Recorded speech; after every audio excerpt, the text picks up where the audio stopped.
Greetings everyone! Welcome to my informative channel, BQS TV. Sa gabing ito, ako ay papasok sa loob ng Paseo del Mar at aalamin ang mga magagandang tanawin.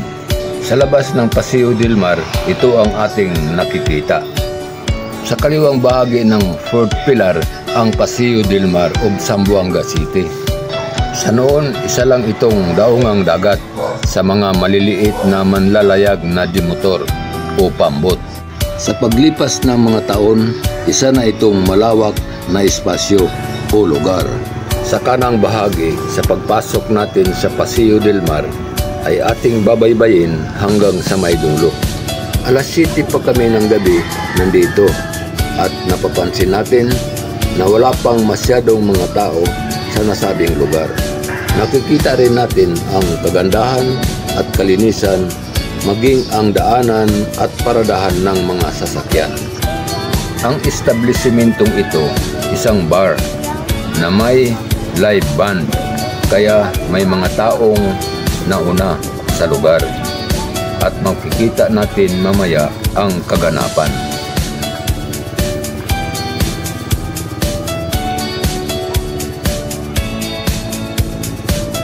At nandito na tayo ngayon sa may dulo. May mga bantay tayong nakikita na nagpapatupad sa palisiya ng opisina. Ang mga makikintab na litra ay nagsasabing, mahal ko ang Zamboanga City na pasyalan sa tabing dagat.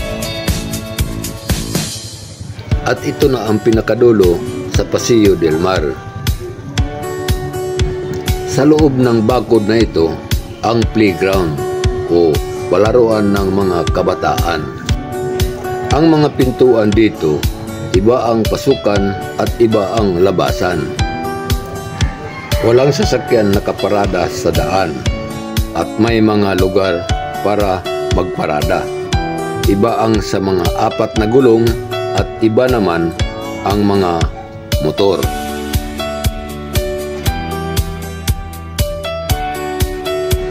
At napansin natin ang isang motor na palabas, kaya sa bahaging ito ang labasan.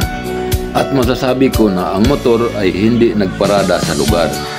Ito'y pumasok at lumabas o kaya may sinundo. Nandito na tayo sa loob ng palaruan. Iikuti natin ang mga palaruan pangbata.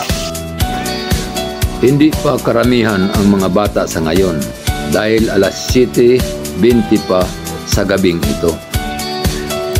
Nasa bahay ka man nagpapahinga dahil pagod sa gawain, makikita mo pa rin ang kaganapan sa gabi ng Zamboanga City.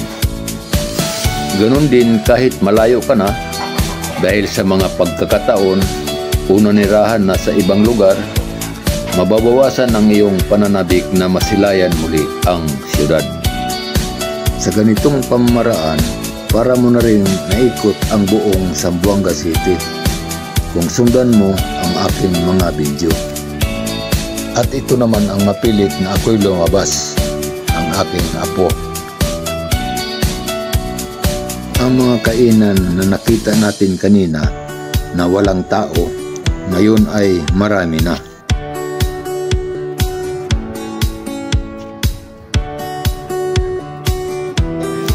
Sa gilid na ito, ang bahagi malapit sa Fourth Pillar na pinaghiwalay ng kalsada papunta ng Barangay Riondo at Mariki, palabas ng syudad.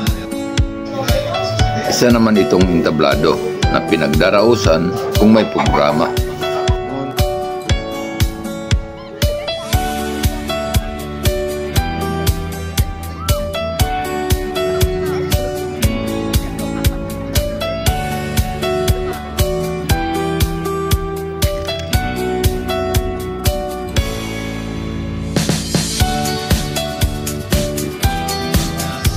Sa tinatayuan ko ngayon, dito sa tabi, hindi kalayuan ng Fourth Pillar, paikot ang pagkuha natin sa camera video.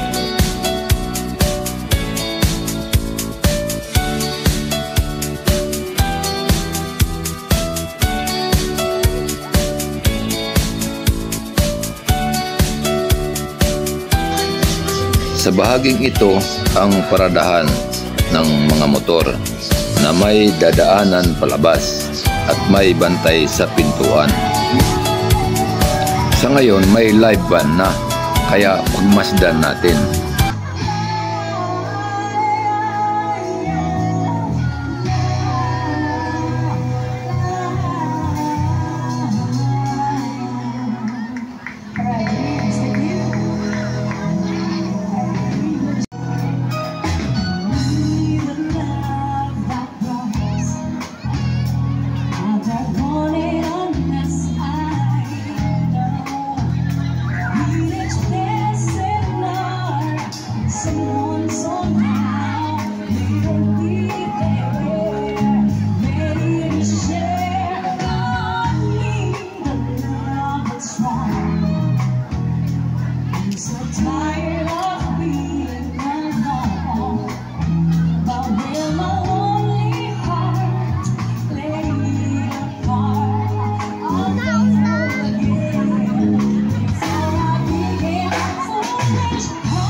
Sa oras na ito, tayo ay pauwi na.